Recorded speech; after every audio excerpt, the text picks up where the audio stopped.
Dentro de cartuchos empoeirados, encontrei universos inteiros. Salvei reinos de meros kilobytes. Naveguei aos quatro cantos de um polígono e encarei a mim mesmo no reflexo de um CD-ROM. E mesmo assim, sigo buscando a resposta. Você conhece o Mario? Let's go! Yahoo! Uma nova fase começa. Bem-vindo à segunda temporada.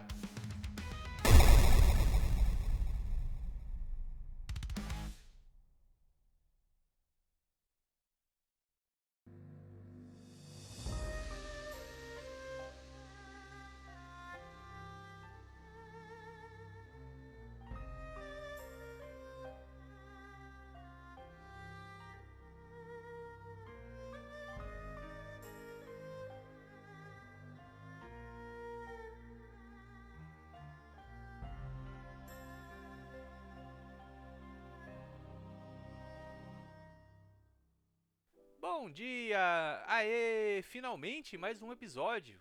Tava com saudade, né? Fala a verdade. Mas ó, como eu disse, né? Agora eu tenho mais tempo pra gravar os episódios, dá pra fazer com mais qualidade, dá pra fazer os episódios até mais longos. Então, cara, fica triste não. Vamos que hoje a gente vai falar de um jogo muito legal. Se você estiver ouvindo um Morro dos Ventos Uivantes aí, cara, uma ventania no som aqui, é porque tá ventando muito aqui, cara, tá ventando muito. Eu fechei a janela, mas, nossa, eu nunca tinha visto tanto vento assim, cara. Então peço desculpas se tiver o barulho do vento aí no fundo atrapalhando, mas realmente, cara, tá um uivo aqui, de filme de terror. Não tem jeito, tá ventando demais. Mas, mano, parece até o dia apropriado pra falar de um jogo assim que, nossa, que mudou tudo, mano. O jogo que literalmente mudou o jogo, que é o meu querido Shenmue. Eu falo Shenmue, já vi gente falando Shenmue, cada um fala de um jeito, mas hoje eu quero falar pra você desse jogo que realmente modificou, assim, mudou o jeito que eu via os videogames, sabe? Então, sem mais delongas, cara, vamos que vamos falar de Shenmue.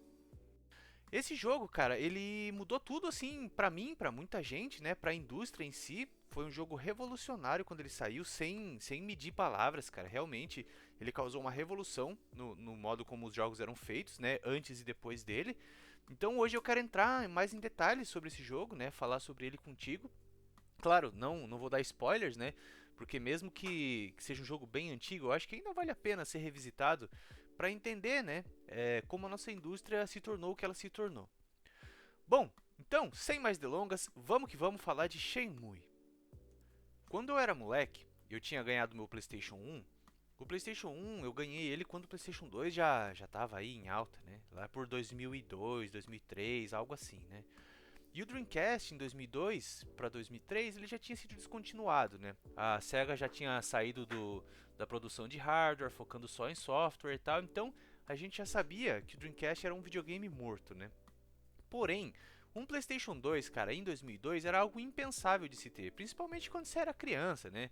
Eu devia ter ali os meus 11, 12 anos, né? Então era algo muito caro, tinha que importar, né? Era difícil de conseguir um Play 2 naquela época. E um Dreamcast era o mais próximo que a gente teria de um Play 2, né? Era uma, digamos, uma segunda opção, uma opção B ali. Então, como eu já contei lá, acho que bem no comecinho do podcast, né, como que eu consegui o meu Dreamcast, né? Mas pra quem não lembra, eu tive esse Play 1, né? Então, na época que o Play 2 estava bombando, eu ganhei o Play 1. Me diverti bastante, joguei muito nele. Mas, pô, lá em 2002, 2003, né, os gráficos do Play 1 já eram bem obsoletos, cara. E aí a gente ia na locadora, né? Você já tinha o Nintendo 64, já tinha o Dreamcast, já tinha o PlayStation 2 nas locadoras, já tinha o primeiro Xbox, né? Então eu sentia que, pô, tava ficando pra trás. Eu queria um videogame mais moderno, né? Mas não tinha grana, cara, pra ficar comprando videogame assim. Videogame sempre foi algo muito caro. E nessa cidadezinha do interior onde eu morava nessa época, a gente não tinha internet. Mas, como eu já comentei em alguns episódios aqui, a gente tinha um jornalzinho de classificados da cidade, onde você podia ligar lá e anunciar qualquer coisa que você tinha para vender de graça, né? Então eu me lembro que a gente comprava, saía acho que no domingo o jornalzinho, ou no sábado, não me lembro, e a gente comprava só pra ver, assim, os anúncios de venda, né? Minha mãe gostava e tal, mas a gente não comprava nada. Mas eu lembro que tinha o cantinho dos videogames, né? Onde a galera anunciava ali consoles e games e tal. E aí, num belo dia, a gente comprou esse jornalzinho, num domingo. Aí minha mãe via lá os classificados de imóveis e tal, coisas pra casa, assim. E aí depois eu pegava o jornalzinho e ia lá correndo na parte dos videogames, né? Só pra ver o que a galera tava vendendo ali. E aí, nesse dia eu me deparei com um menino vendendo um Dreamcast. E aí o resto é história, né? Liguei lá, liguei no telefone do menino, falei que eu tinha um Play 1 com um monte de jogo. Naquela época a gente tinha as famosas disqueteiras, né? Então eu devia, sei lá, cara, ter uns 20, 30 jogos, não me lembro, joguinhos piratas, né? E eu perguntei se ele não teria interesse em trocar pelo Dreamcast o PlayStation. E ele topou, cara. E eu fiquei muito feliz, assim, fui com meu pai nesse mesmo dia na casa do menino, né, depois do almoço, levei meu Play 1 com vários jogos e peguei o Dreamcast dele com vários jogos também. E mano, foi assim, amor à primeira vista do Dreamcastão, né? Acho que eu já tinha visto na locadora, não me lembro se eu já tinha jogado, mas eu amei muito o Dreamcast, joguei demais. Mas assim, um dos jogos que mais me chamou a atenção, que explodiu a minha mente, foi o Shenmue, cara.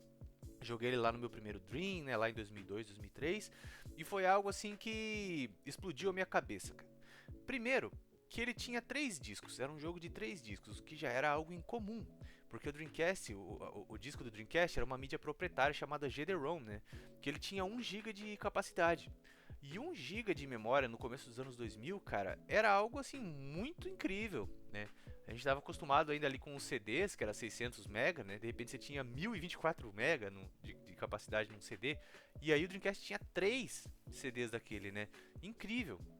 Então, eu me lembro que quando eu joguei o Shenmue pela primeira vez, algo que já me chamou muito a atenção foi o fato do Shenmue não ter uma cinematic de início, aqueles videozinhos que a gente estava acostumado, cara.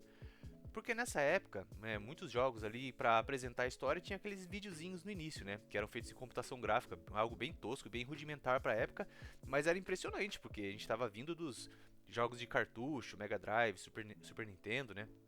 E o Shenmue, ele já começava o jogo com os gráficos do jogo mesmo, em engine, né?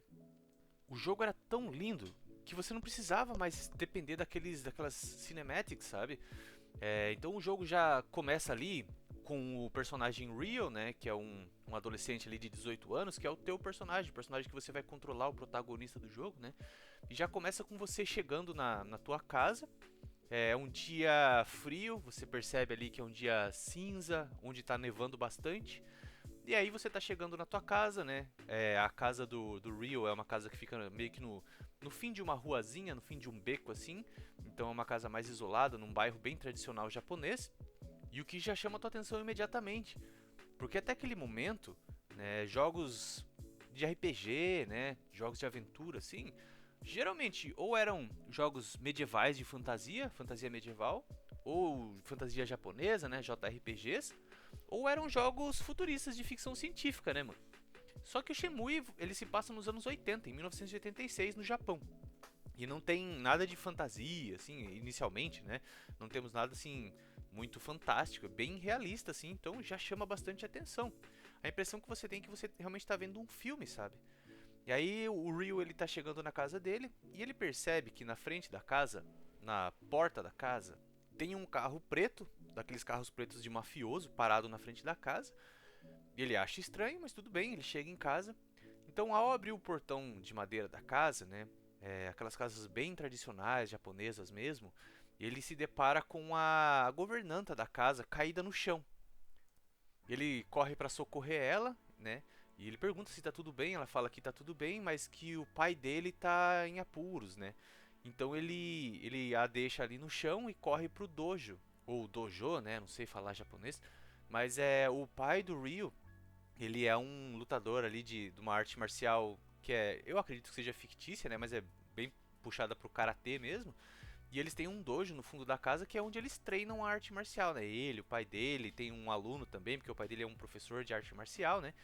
E aí ele se levanta, vai andando assim até o dojo, né? A câmera vai te acompanhando de uma forma bem cinematográfica, aquela música de mistério, a neve caindo, né? Super cinematográfico mesmo.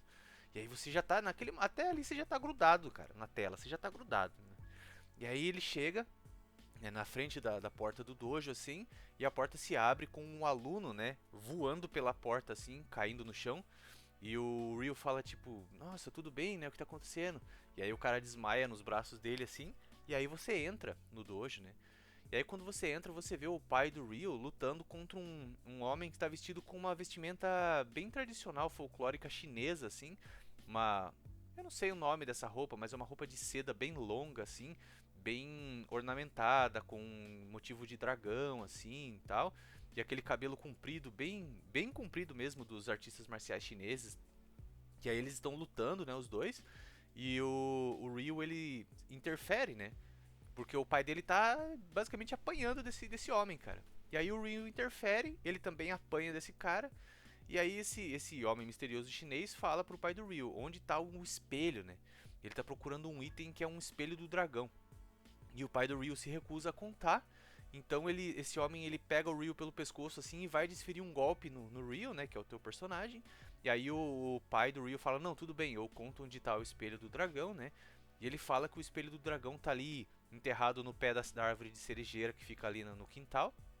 E aí os homens de preto ali com cara de mafioso que estão acompanhando esse homem chinês vão lá e pegam esse espelho, né? E aí o homem chinês ele joga o Ryu pra um canto assim e fala pro pai do Ryu: "Olha, você se lembra de um homem que você matou na China há muitos anos atrás chamado Su Mingzhao? Pois é, eu vou te dar a chance de morrer como um guerreiro, né?" Então ele pede para que o pai do Ryu se levante e aí ele dá um golpe no pai do Ryu, né? E derruba o pai do Ryu definitivamente ali no chão, e tal. E aí eles partem, eles vão embora, né? Esse homem chinês vai embora ali com os capangas dele e tal. Então mostra que eles têm ali uma história, né? Eles viveram alguma coisa no passado. Parece que esse homem está se vingando do pai do Ryu por causa da morte desse cara chamado Su Mingjao. E também ele está em busca desse espelho místico aí que a gente ainda não sabe nada sobre ele, né? Que é o espelho do dragão. E aí quando esse homem vai embora, né? O Ryu ainda está se recuperando do golpe que ele tomou no chão ali. Ele corre pra acudir o pai, assim, né? E o pai dele morre nos braços dele. E basicamente esse é o plot que começa, né, a nossa história. A história do jogo Shenmue é você indo atrás de vingança pela morte do seu pai, né? Nas mãos desse misterioso homem chinês, assim. Então é um jogo muito cinematográfico que já começa ali com esse plot de vingança, muito mistério, né? Quem é esse homem? O que ele queria, né? O que foi que o pai do Ryu fez lá na China há muitos anos atrás? E o que é esse espelho do dragão que esse homem busca, né? Então você tem muitas perguntas ali em busca de respostas, né? E é aí que começa a sua aventura de verdade. Então até aí o jogo já trouxe muitas novidades, né? Primeiro esse setting, onde o jogo se passa ali, né? Algo mais atual, mais realista, né? O Ryu ele não é um super-herói, ele é um cara comum, né? Já é algo que chama atenção também. E cara, a captura de movimentos dos personagens, a expressão facial, né, do Ryu ali, quando ele fica bravo, tal, é algo que era muito diferente, chamava bastante atenção, assim. Eu senti que foi a primeira vez que um RPG podia ser completamente realizado, né? As emoções dos personagens poderiam ser demonstradas no jogo, não precisando ser demonstrada numa cutscene, né? A música orquestrada, a animação, a captura de movimentos, você vê os personagens lutando assim de uma forma super realista, né? Demonstrando as expressões e tal. Eu me lembro, inclusive, que quando eu joguei esse jogo, assim, tinha um casal de amigos da minha mãe em casa.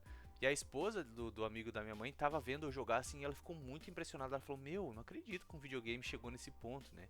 E até anos depois, assim, quando eles iam visitar a gente, ela falava assim: "Nossa, lembra daquele jogo que você tava jogando? Que era um rapaz e tal?" E eu falava: "Ah, é o Shenmue, né?" Ela falava: "Você ainda tem esse jogo?" Eu falava: "Poxa, eu não tenho mais o Dreamcast, né? Ah, eu queria ver de novo e tal." E nessa época não tinha YouTube, não tinha internet, então não tinha como, né, mostrar o jogo assim, mas mesmo as pessoas que não eram ligados em videogame, achavam impressionante demais esse jogo, cara. E realmente foi um jogo super impressionante. Só que nessa época, como eu era moleque, a gente não tinha internet, não tinha tradutor, smartphones, nada, né? Eu não manjava inglês, cara. Então eu nunca consegui ir muito longe no jogo, nunca consegui progredir muito ele, né? Então ele é um jogo que sempre foi muito misterioso pra mim. E é um jogo que eu jurei que eu ia terminar um dia. Eu sempre fiquei por décadas, cara, com a história do Ryu na minha cabeça, aquele começo do jogo, né? Ficou sempre isso martelando na minha cabeça. Principalmente porque, além da minha paixão por videogames, né? Eu sempre gostei muito de artes marciais. Eu treinava judô quando era moleque. Meu pai era faixa preta de judô também. Meu irmão treinou junto comigo. Depois eu treinei kung fu, taekwondo, né? Sempre gostei muito de filmes como O Grande Dragão Branco. Era fascinado pelo Bruce Lee. Então, essas coisas me fascinavam muito assim. E eu jurava pra mim que eu ia um dia terminar esse jogo. E esse dia só foi acontecer décadas depois, cara.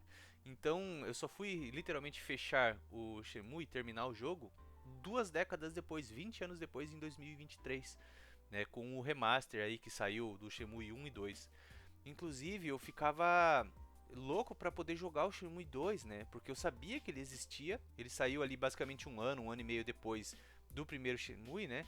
Na época em que você ainda podia fazer um jogo épico, longo, de mundo aberto ali, né? Com vários personagens em um ano. Surreal de se pensar isso hoje em dia, né? Mas eu sempre quis jogar ele. Porém, ele só saiu pro Dreamcast no Japão. E ele só saiu nos Estados Unidos pro primeiro Xbox. E eu não tive o primeiro Xbox por muitos e muitos anos. Eu só fui ter o primeiro Xbox lá em, acho que em 2010, 2009, né? Então eu tive a chance de jogar pra valer até o final o Shenmue 1 nessa coletânea de remasters que saiu pro Xbox em 2023. E por que que esse jogo marcou tanta gente, cara? Por que que esse jogo marcou uma geração toda de jogadores, né? Por que que ele foi o jogo ali que vendeu muito o Dreamcast, né, na época? Infelizmente ele não foi o suficiente para manter o Dreamcast vivo, mas muita gente que jogou esse jogo na época, assim, ficou que nem eu, ficou obcecado por ele tantos anos depois, né? Por quê? Por quê? Por quê? Tantas perguntas, então hoje eu espero conseguir responder um pouquinho, né, essas perguntas, aprofundar um pouquinho mais na história, nos personagens, no jogo em si.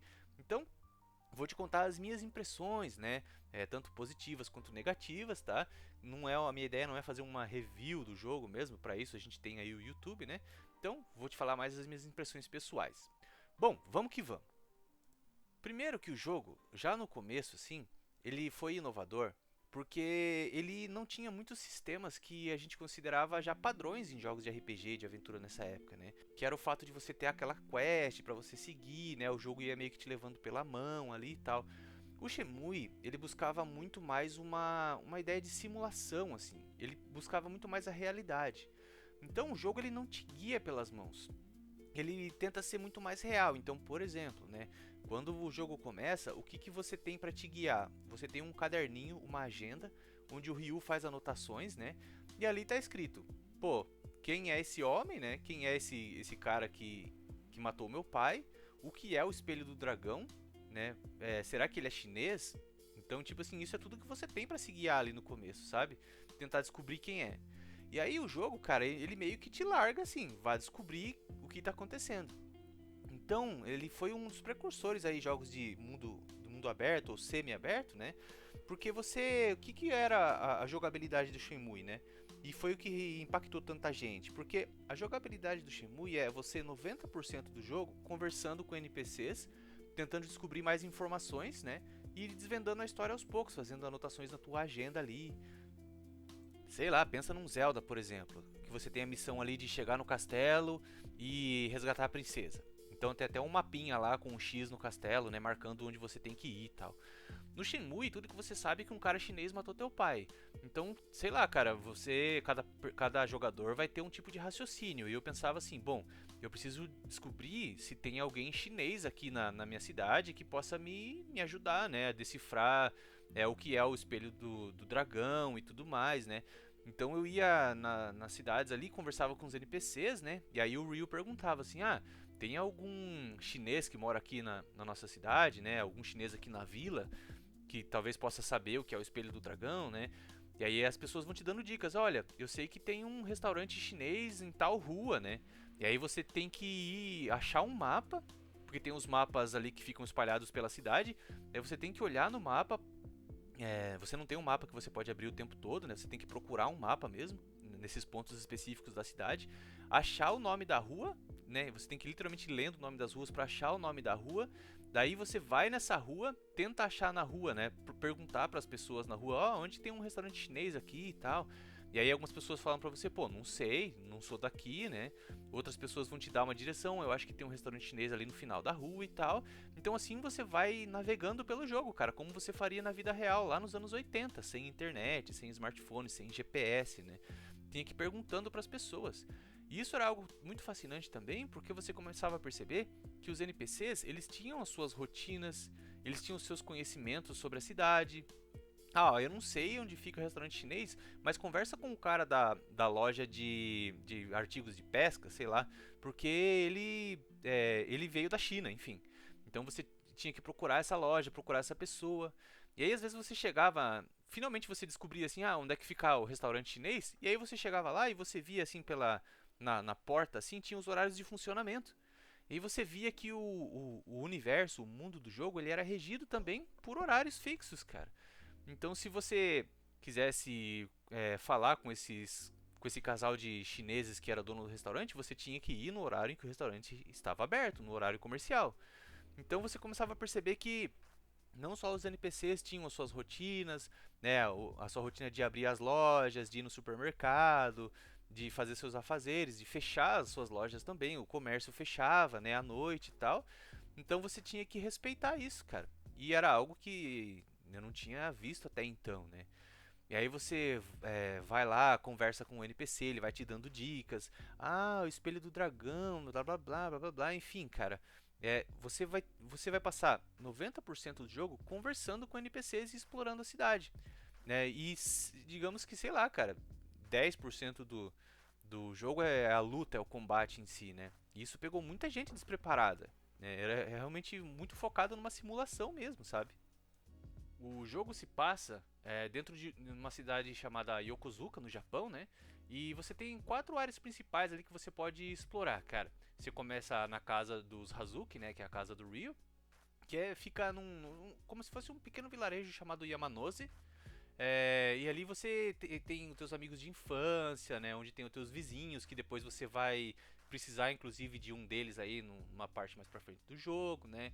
Depois, se você continua descendo ali pelo vilarejo, você vai sair em Sakuragaoka, que é uma outra vizinhança que é um pouco maior, onde você vai passar bastante parte ali do primeiro disco do jogo, né? Descobrindo mais informações sobre o mundo, sobre o universo, treinando ali no Sakura Park e tal.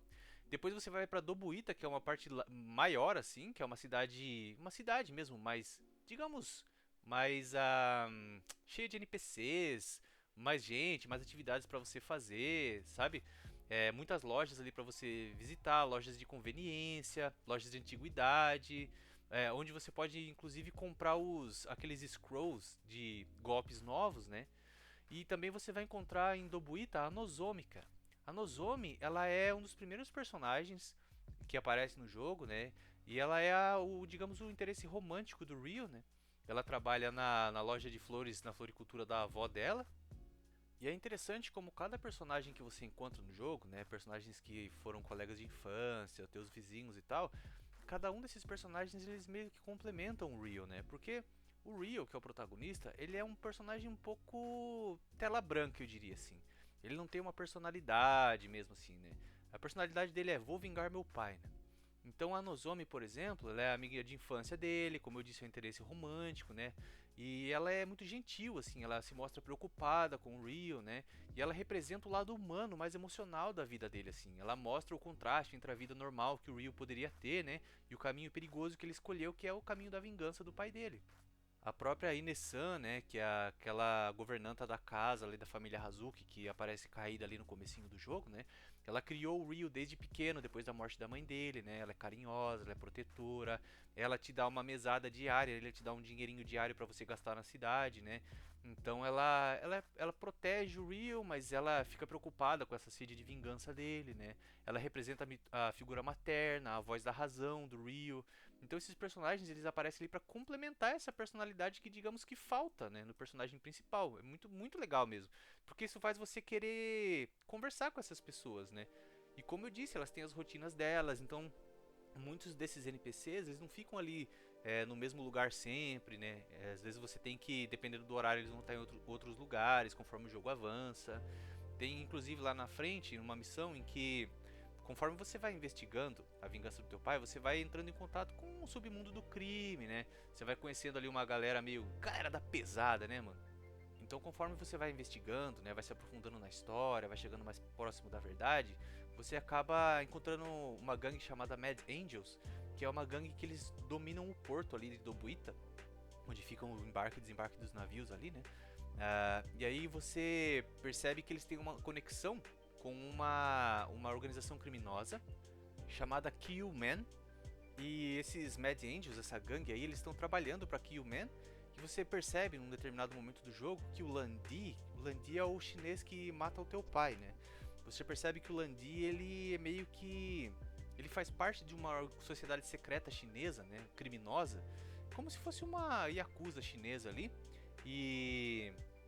que eles chamam de Killman, que é essa organização. E você percebe que essa gangue está relacionada. Então o jogo ele dá uma guinada, né? Nessa parte do jogo, já no terceiro disco, mais pro final ali. Então você começa... Pra você começar a descobrir mais informações sobre essa gangue Mad Angels, você tem que arranjar um trabalho no porto. Então você começa a trabalhar no porto todo dia, você tem que acordar, pegar o busão e ir trabalhar de verdade, né? E aí você começa a descobrir mais sobre o plot do jogo, sobre essa gangue, a conexão deles com o Landi, né? E a própria organização Killman.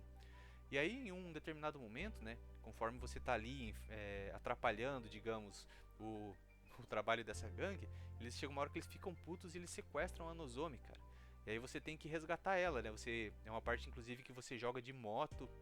Você tem que resgatar ela e tal. Então, o jogo ele faz você realmente se preocupar com a Nozomi, né? Com a segurança dela, com os personagens que estão ao teu redor. Isso é muito legal. Era algo que não era tão comum, né? Na época, assim, você poder conversar com os personagens e se aprofundando. Logo no comecinho mesmo do jogo, cara, eu me lembro que isso me marcou, assim, porque você tá descendo a ruazinha do teu vilarejo, bem no começo, assim, e você começa a escutar um miado, né? Um miado de um filhotinho, assim. E aí, se você segue esse miado, você entra numa espécie de um jardinzinho, assim, e tem uma caixinha de papelão com um filhotinho de gato dentro, né? E aí, conforme você interage com o gatinho, você pode fazer carinho nele e tal, né? A Nozomi, ela aparece. E aí vocês podem, completamente opcional, né? Mas você pode cuidar desse gatinho junto com a Nozomi, cara. Aí você pode ir no mercado, né? Com a mesada que a Inesan te dá. Você pode ir no mercadinho, comprar, por exemplo, leite pra dar pra ele. Você pode ir realmente cuidando do gatinho junto com ela, assim. Então isso vai estabelecendo uma conexão maior entre você e a Nozomi, né?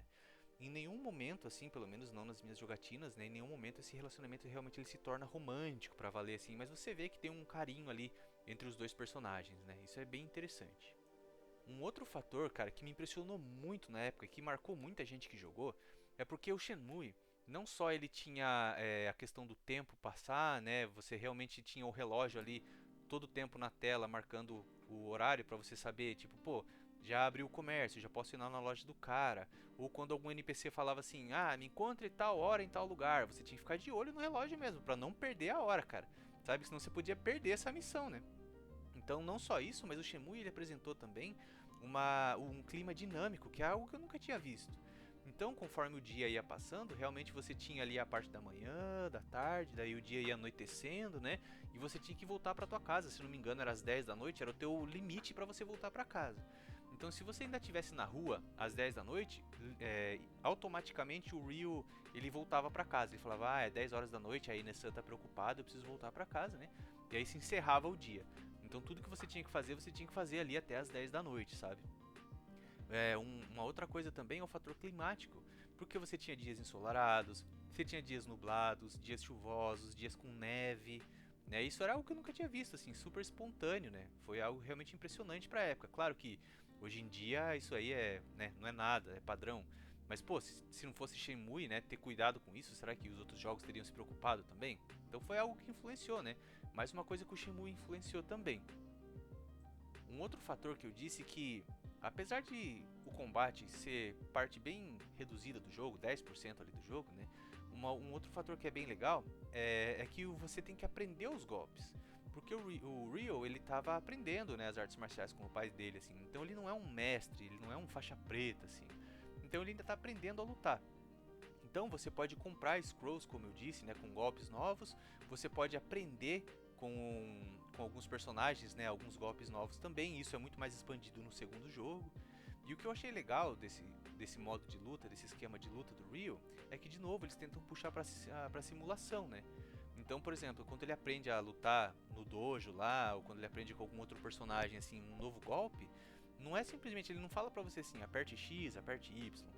Não, ele fala, olha, pra você aplicar esse golpe, você precisa esperar o personagem dar um soco, o teu adversário dar um soco, aí você agarra o soco dele, devolve o soco pra ele com um agarrão assim, e já emenda com uma rasteira, por exemplo, né? Então você tem que lembrar de cabeça assim, tá, o agarrão é o B. Aí eu tenho que empurrar o analógico pra frente pra empurrar o personagem, o adversário de volta. Aí eu tenho que dar uma rasteira. Então, se a rasteira é o, sei lá, o X, se o chute é o X, eu vou tentar dar o chute puxando pra baixo pra ver se ele dá uma rasteira. Então você realmente tem que ir aprendendo o golpe junto com o Ryo, sabe? De uma forma muito dinâmica, assim. Você tem que saber que, bom, se ele tá falando que eu tenho que dar um soco alto, né, um soco na cabeça do adversário e depois jogar ele por cima do ombro, então eu vou apertar o botão de soco, empurrando o analógico para cima, depois vou dar um agarrão puxando pro outro lado para tentar dar esse agarrão aí no personagem, no inimigo, né? Então ele é uma forma muito dinâmica assim de aprender. Isso é muito interessante, porque ele simplesmente poderia falar aperte X, Y e pra frente, pronto. Mas não, né? Ele realmente te ensina como seria na vida real assim um golpe. Porque pra quem não sabe, né, o Shenmue ele começou lá nos anos 90 com uma ideia do Yu Suzuki. O Yu Suzuki ele era um dos designers principais da SEGA na época do Mega Drive, do Saturno, né? Então ele tinha uma ideia já de fazer um RPG mais puxado pro realismo, porque ele sentia que os RPGs eram muito fantasiosos demais assim. Então o Shenmue ele surgiu, na verdade, não como Shenmue. Ele surgiu como um protótipo chamado O Homem Velho e o Pessegueiro, né? Uma coisa muito japonesa assim. Ainda lá no Saturno, assim, que era um protótipo já bem próximo do que o Shenmue seria, sabe? E ele seria um spin-off do Virtua Fighter, porque a SEGA viu que o Virtua Fighter estava fazendo um sucesso, mas não era todo mundo que jogava jogo de luta. E os RPGs estavam em alta naquele momento, na época dos 32 bits, do Play 1, do Saturno, né? Então eles tiveram a ideia de transformar o Virtua Fighter num RPG, e aí o Yu Suzuki falou, pô, deixa comigo, é exatamente o que eu estava buscando, né? Então você jogaria até inclusive com o Akira, né, que é o personagem ali, um dos personagens principais do Virtua Fighter. E aí conforme o jogo foi sendo desenvolvido para o Saturno, inclusive você pode ver esse jogo rodando no YouTube, no Saturno, assim, algo super impressionante já para a época, né? Só que logo eles perceberam que o Saturno seria um flop, e aí eles transferiram o jogo pro Dreamcast. E quando o jogo foi transferido pro Dreamcast, ele ganhou uma vida própria, se tornando o Shenmue, né, cara? Inclusive, curiosidade, Shenmue quer dizer em inglês Spirit Tree, ou Árvore dos Espíritos. Né? E aí a gente ganhou a história do Ryu Hazuki, né? A história de vingança aí do pai dele, algo original que saiu deixou de ser um spin-off do Virtua Fighter, mas que mantém esse estilo de luta, né? Então, apesar de você não lutar muito no jogo, nessa parte em que você tem que resgatar Nozomi, você acaba conhecendo um rival, que eu não vou dar spoilers aqui, porque eu acho que vale a pena ser jogado, né? Mas tem uma parte que você tem que derrotar os Mad Angels, a gangue toda, cara, são 70 inimigos, cara. Então você tem que lutar sem morrer, com uma vida só, contra 70 inimigos em sequência, assim. Então se você lembra dos golpes, se você praticou, se você foi no dojo, praticou bastante os golpes lá, né? Você memorizou os combos e tudo, você consegue derrotar esses 70 inimigos tranquilamente, assim, cara. Agarrando os golpes, né? Jogando eles por cima do ombro e tal, usando os próprios golpes deles contra eles, é muito, muito legal. E aí, conforme o jogo vai passando, você vai conhecendo mais antagonistas, né, cara? Conforme você tá procurando por informações ali, você até entra num bar, e aí aqueles bares de motoqueiro, sabe? Bem barra pesada, assim, aí os caras falam, sai daqui, moleque, a gente não serve leite, não sei o que. Só que você tem um cara ali que tem a informação que você precisa, e aí você tem que sair na mão com os caras, briga de bar, assim, putz, é bem legal, cara. O combate do Shenmue é algo que também foi muito inovador pra época, primeiro porque era um combate em tempo real, não era um combate em turno, né, como a gente estava acostumado com os RPGs da época, e você realmente, você se sentia que você tava sendo, como que eu posso dizer, dominando os golpes, sabe? Pô, eu lembro que eu tinha que agarrar assim, aí fazer assim. Você se sente muito bem quando você consegue fazer aquele combo. É muito gostoso, cara. Um outro fator que explodiu a minha cabeça é, como eu disse, né? Tudo é guiado pelo tempo. Então eu tenho que encontrar um personagem em tal hora, em tal lugar e tal. Então às vezes você tem um tempo livre ali. E aí é esse tempo que você pode usar para explorar a cidade, para praticar as lutas, né? Praticar seus golpes e tudo. E mano, uma coisa que explodiu a minha mente é que assim, você poderia também comprar, por exemplo, um refrigerante numa máquina de refrigerante. Você podia comprar aqueles bonecos que... Sabe aquelas máquinas de bonequinho que você coloca moeda, gira e sai uma bolinha? E aí dentro dessa bolinha tem um chaveirinho, um bonequinho assim? Você podia fazer sua própria coleção de bonecos da SEGA. Então, pô, quem jogou Shenmue aí e nunca tentou completar a coleção de bonecos do Sonic, pegar o Tails, o Knuckles, né? Ou os bonecos do Virtua Fighter mesmo, como o próprio Akira. Então era muito legal, você tinha essas atividades pra você fazer. E a coisa mais legal, a atividade mais legal desse jogo era ir no fliperama, mano. Meu, tinha muitos jogos clássicos da SEGA que você podia jogar lá, jogos que, lembrando que o jogo se passa em 86, o Shenmue, né? Então você podia jogar o Space Harrier de 85, você podia jogar o Hang-On de 85 também, os jogos completos ali. Isso era muito louco, cara, jogar jogos dentro de um jogo, né? Uma experiência diegética aí muito interessante, mano. Você podia jogar dardos também, e você podia praticar os seus QTEs, também conhecido como Quick Time Events. Bom, sim, chegamos na parte, digamos, não tão legal do Shenmue, né? A parte mais negativa, digamos assim, do jogo. Porque nem só de louros vive esse jogo, né? Apesar de ele ter sido um jogo, sim, revolucionário, com uma interação nunca antes vista, né, cara? Um mundo ali dinâmico, onde as coisas aconteciam independentemente de você estar ali, né? Você não era o centro do universo nesse jogo. Ele também tinha alguns pontos negativos, que muitas vezes são coisas que acompanham jogos que são muito pioneiros, né, mano? E um desses pontos foi uma coisa que o Shenmue, mais uma coisa, né, que o Shenmue introduziu, que são esses QTEs, que são os Quick Time Events. O que são Quick Time Events? São momentos no jogo em que tem uma cena ali scriptada e em determinados momentos dessa cena vão aparecer na tela alguns botões para você apertar. Então, por exemplo, às vezes você tá, sei lá, perseguindo alguém, correndo ali pelas ruas. Alguém tem uma informação, mas não quer te contar. E aí você tem que ir atrás dessa pessoa. Você tá correndo no meio da rua. E aí conforme você tá correndo, o jogo ele vai te jogando alguns sinais na tela, assim, por exemplo, aperte para a esquerda. Aí o Ryo ele dá uma desviada assim de alguém que tá saindo pela direita. Aí alguém derruba uma caixa no chão, você tem que apertar o A para pular por cima da caixa. Se você não faz isso, cara, ele tropeça na caixa, ele derruba a pessoa, e aí o cara que você está perseguindo vai fugir, vai conseguir escapar. Então assim, ame ou odeie, geralmente odeie, né? Mas os QTEs eles foram, não sei se eles foram realmente inventados por Shenmue, mas eles foram pelo menos popularizados pelo jogo, porque tem muito QTE nesse jogo, tem muitas cenas ali que você vai ter que ficar atento. E qual é o problema? O problema é que, de novo, por ser um jogo pioneiro, os QTEs não tinham sido muito desenvolvidos ainda na época. Então eles são muito punitivos no Shenmue. Então você tem, às vezes, uma fração de segundo para reagir. Então, tipo assim, alguém tá, sei lá, vai abrir uma porta assim, ele pisca pra você ir pra direita, assim, por um segundo, cara. Tipo, pip, pip, pip. Se você não apertar, você vai bater com a cara na porta e vai falhar a tua missão, né? Então, isso é uma coisa que se torna um pouco irritante. Porque às vezes essas sequências de QTE, elas duram muito tempo, assim. Sei lá, coisa de 20, 30 segundos ali.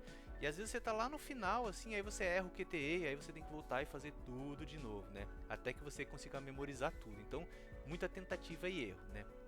Bom, outra coisa também que a galera reclamou muito, que eu concordo, mas que foi muito melhorado no segundo jogo, né? É a questão do próprio tempo, do ciclo do tempo. Como eu disse, algumas missões principais da história ali, elas estão atreladas a tempo. Por exemplo, você descobre que você precisa pegar informação com um cara que trabalha em tal lugar. Só que ele só começa o turno dele, sei lá, às 5 da tarde. Beleza. E aí você tá, sei lá, é 10 horas da manhã. Você tem que esperar dar 5 horas da tarde para você poder ir lá e o cara tá lá naquele lugar que você precisa para progredir a história. E apesar do tempo passar mais rápido no universo do jogo do que na vida real, ainda assim você vai ter que esperar às vezes 10 minutos, às vezes até mais, 15 minutos, pra dar o horário da tua missão para poder progredir o jogo. E cara, convenhamos assim, ele é um jogo pequeno, ele não era um jogo de mundo aberto, ele é um jogo mais de bairro aberto, então você não tinha muito o que fazer. Então às vezes o que eu fazia, cara? Eu deixava o controle, deixava o jogo rodando ali e ia fazer outra coisa. E voltava depois de 10 minutos pra ver se já tinha dado o horário. Então muitas vezes você se pegava largando o jogo para o tempo passar.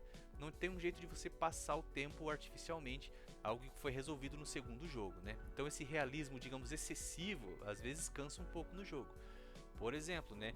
Na parte que você descobre que aquela gangue que eu falei, os Mad Angels, né? Que eles controlam o porto ali de Dobuita, da cidade, e você precisa descobrir mais sobre essa gangue, porque eles estão ligados com o Landi, né? Então você começa, o Ryo ele acha um trabalho de empilhadeira, de controlar empilhadeira lá no porto. Então você começa a ter que realmente ir pro trabalho. Então, se fosse, por exemplo, num jogo de hoje em dia, se esse jogo tivesse lançado hoje em dia, beleza, você trabalharia ali por, sei lá, 2, 3 minutos e aí a história ia progredir. No Shenmue não, cara.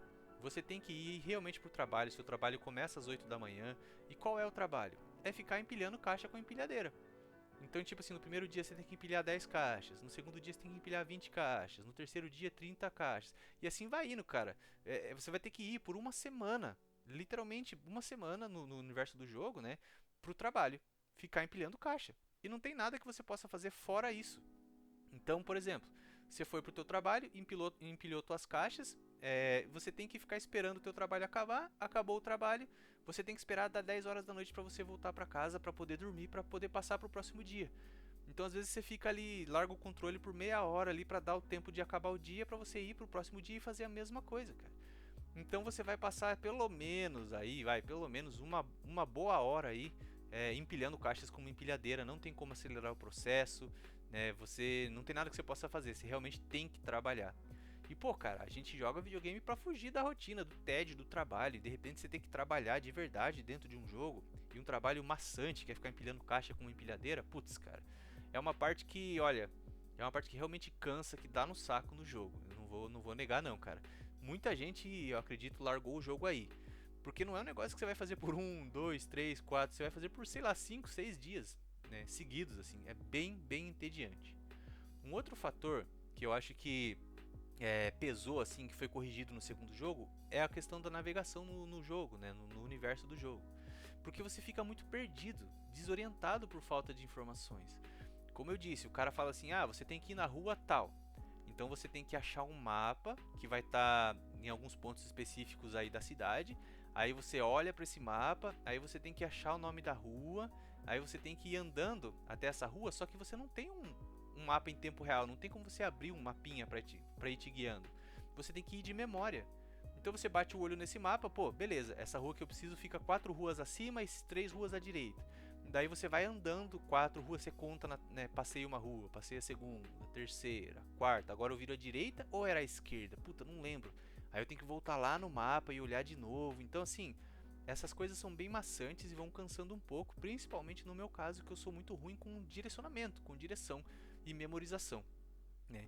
Com o tempo ali, a Dobuíta, as cidades ali menorzinhas, né? Você acaba memorizando, até pelos NPCs, pelas lojas, assim você acaba memorizando, mas pô, toda vez que você tem que achar um lugar específico é um pouco maçante, porque não tem nada que te guie, não tem um mapinha ali junto com você nem nada, né? Muitas vezes também a história, cara, ela até ela engatar lá mais pro final, pro terceiro disco, assim, nada empolgante realmente acontece, cara. É uma história muito mundana, assim, sabe? Acordar, ir pra cidade, conversar com as pessoas, voltar pra casa e dormir. E repete, isso vai se repetindo por, sei lá, 70% do jogo. De vez em quando, você conversa com um NPC diferente, te passa uma missãozinha diferente, não tem side quests nesse jogo, né? De vez em quando você arranja briga com alguém, aprende um golpe novo, joga no fliperama, mas é isso, por, sei lá, 60, 70% do jogo. Algo que era muito incrível na época se tornou algo maçante hoje, né? Então é um design que hoje em dia já é bem antiquado, né? Uma outra coisa que pode irritar também são os controles bem duros do personagem. Ele não. Pra controlar o Ryu, cara, é uma mistura de controle em tempo real com controle de tanque. Eu quero que você imagine o Robocop, cara. Imagina o Robocop na tua cabeça.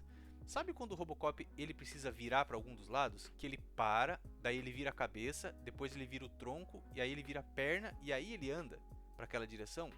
O Shenmue ele é mais ou menos assim. Então, não dá pra você, por exemplo, tá correndo e aí você aperta pra esquerda e ele vira pra esquerda no analógico, como é qualquer jogo hoje em dia. Se você faz isso, ele meio que para, aí ele vira o corpo todo e aí você tem que recomeçar a correr na outra direção, sabe? Não sei se eu consigo explicar. Então ele é bem durão, principalmente quando você precisa fazer curvas fechadas ou virar pra olhar pra algum lugar específico ou pra algum NPC, cara, um movimento que seja mais preciso, é difícil de fazer. Uma outra coisa que chama atenção é a dublagem em inglês, que é muito, mas muito tosca, cara. Os personagens eles não demonstram emoção.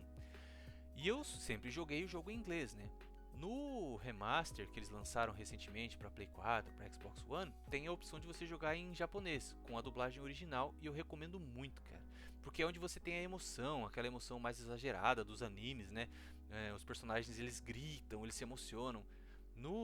Na versão americana, cara, às vezes tá acontecendo uma coisa ali super triste e tal assim, e o Ryu tá com aquela cara de paisagem, com aquela voz monótona dele. Então, eu vou pôr aqui pra você um trechinho pra você ver a comparação do japonês com o inglês.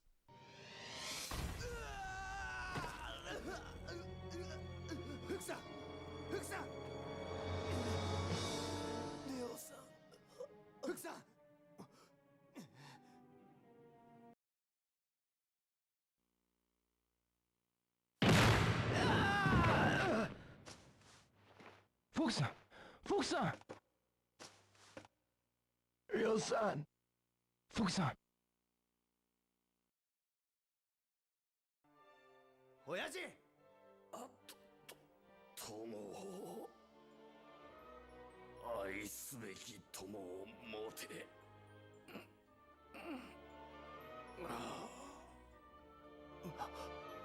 親父親父親父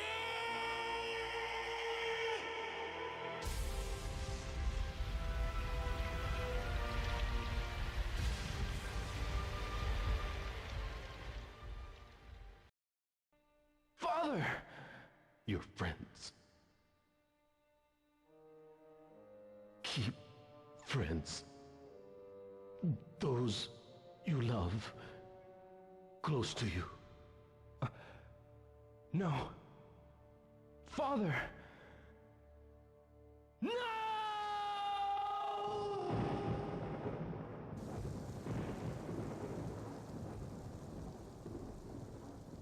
E pra terminar, um ponto que às vezes cansa no jogo, assim, é que, de novo, essa parte da simulação exagerada. Às vezes o jogo fala assim, por exemplo, tem aquela missão onde a Nozomi ela é sequestrada pela gangue Mad Angel, porque você tá enchendo o saco dos caras e eles falam, vamos dar uma lição nesse moleque. E aí eles sequestram a Nozomi. Então ligam na casa do Ryo de noite e falam, nós estamos com a tua amiguinha Nozomi aqui no porto, se você quiser ver ela de novo, vem aqui a tal horário. Beleza. E aí você sai correndo, né, pela cidade afora para chegar no ponto de ônibus para pegar o ônibus para poder ir pro porto. Só que já tá de noite. Então quando você chega no ponto de ônibus, você já atravessou a cidade inteira correndo. Você chega no ponto de ônibus, aí o Ryo fala: "Ah, não tem mais ônibus nesse horário". E é isso. É isso, acabou. Tipo, beleza. Então assim, o que você tem que fazer nessa parte? Você tem que voltar tudo, chegar lá no teu vilarejo, ir na casa de um vizinho teu que tem uma moto, bater na porta, chamar ele de noite, pedir a moto emprestada para ir até o porto. Só que o jogo não te fala nada disso. Nada. O jogo simplesmente você chega no ponto de ônibus e ele fala: "Ah, não tem mais ônibus". E é isso.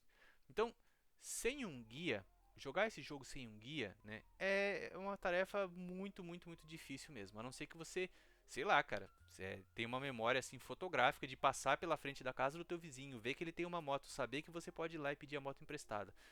São coisas que é um design ainda dos anos 90, né? É um design muito pioneiro. E isso foi melhorado no segundo jogo, né? Em termos também melhorado aí no segundo jogo. O segundo jogo também tem as suas falhas, né? Uma outra coisa que o primeiro e o segundo jogo tem também que pode irritar é o save manual. Você tem que salvar o jogo manualmente, né? Então às vezes você está jogando ali por 1 hora, você desliga o videogame, esquece de salvar, você perdeu essa 1 hora, cara. E aconteceu isso comigo no Shenmue 2 e nossa, foi bem difícil, sabe? Então assim, ele é um jogo que eu recomendo hoje em dia? Sim e não. Para quem eu recomendo esse jogo? Eu recomendo esse jogo para entusiastas da história dos videogames como eu, para quem gosta de ver da onde as coisas veio, a origem das coisas, né? Da onde as coisas vieram. Eu recomendo esse jogo para quem gosta muito da série Yakuza, porque ele é um proto-Yakuza, né? Ele é um predecessor aí, o Yakuza puxa muito desse jogo. Eu recomendo esse jogo para quem é fã de Dreamcast, mas quem é fã de Dreamcast com certeza já jogou, né? E eu recomendo esse jogo para quem gosta de história. Um jogo com uma história legal, né, com personagens interessantes e tudo. Um jogo para quem não está com pressa de terminar, sabe? Mas assim, saiba que ele foi um jogo revolucionário na sua época. Ele foi um jogo que custou 50 milhões na época. Foi o jogo mais caro da história até aquele momento. Você vê valores de produção altíssimos nesse jogo. Ele tem inclusive um anime que foi lançado em 2022. Depois você tem a sequência que continua diretamente do primeiro jogo, né? Direto mesmo assim. Então você pode jogar um depois do outro. O Shenmue 3 saiu alguns anos atrás, então você pode continuar o jogo, né? Ir pro 2, depois ir pro 3, se você está procurando uma história mais longa, né? Se você quer pegar um RPG aí do zero. Ele é um jogo que agora, por exemplo, o 3, ele vai sair uma versão remasterizada com algumas melhorias, né? Então, o Shenmue ele foi um jogo revolucionário na época que me impactou muito, que eu demorei 20 anos para conseguir terminar, mas eu prometi que eu ia terminar e eu terminei. E assim, devidas proporções aí, né? Como eu falei, esses pontos negativos, eu ainda acho que ele vale a pena ser revisitado, nem que seja pelo YouTube, sabe? Bom, ficou um episódio bem longo, né? Mas como eu disse, agora eu tenho mais tempo para gravar, então espere episódios um pouco mais longos, né? E espero que você tenha gostado, cara, desse episódio, desse novo formato mais longo. Todas as sexta-feiras, às 14 horas, vai ter episódio novo. Se eu conseguir mais tempo, eu consigo lançar talvez um episódio aí à quarta-feira, mas às quartas-feiras, mas vai ser um episódio bônus, né? Mas é isso, cara. Eu espero que você tenha se divertido relembrando de Shenmue, dê uma chance pro jogo, é uma experiência única. E te vejo na semana que vem. Aquele abraço, fui!